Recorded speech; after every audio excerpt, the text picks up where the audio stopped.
So I'm taking my driver's license test tomorrow. Any advice?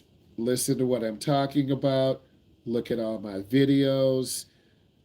Learn to drive clean. Stopping at every stop sign for 3 seconds, 1001, 1002, 1003. Learning to turn into the nearest lane. Always keep your turn as short as possible.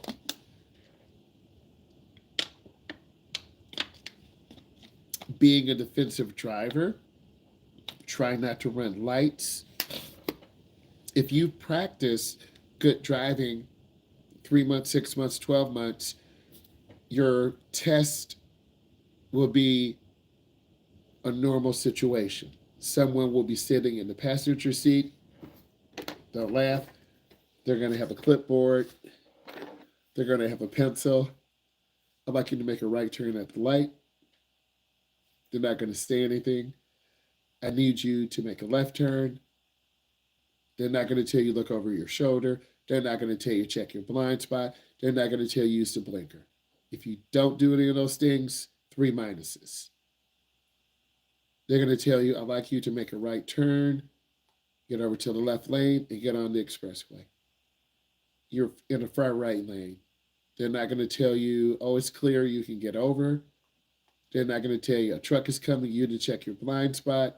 They're not going to tell you you're going too slow. They're not going to tell you the light just turned red and you don't see it.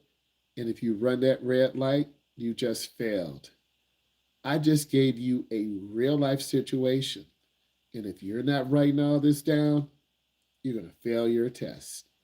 And if you understand what I just took you through, you're going to pass your test. So put in those questions. I just took you through your road test. That was real because that's what I do. I do test prep just like that. They're not going to tell you what to do at all. Next, highway confidence. You have to be confident and humble in all situations. If you're not confident, humble in all situations, you're vulnerable. If you're a fast driver, you're going to be driving as fast as you can, 80, 85, 90, and in some cases, upwards of 110. But you won't be able to maintain that speed for long because the flow of the traffic is probably about 80 or 85. And if you're going 110, you're going to have to go to the left, cut over, go back to the right, cut over. You can't sustain that type of speed to really gain any significant advantage. And you're going to be more dangerous than other drivers who are driving 80. And granted, the speed limit is 70.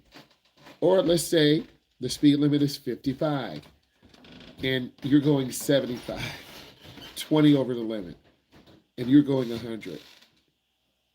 But you're probably saying, bruh, everyone else is breaking the law. Sure, but you're breaking the law more, and you are more at risk. And some lady in a car or some man in a car with their son or daughter and a dash cam is going to start recording you and calling the police. And then when you get to work, they're going to track you down because you have cut off 5 or 6 cars. You made people very nervous, and you are the problem.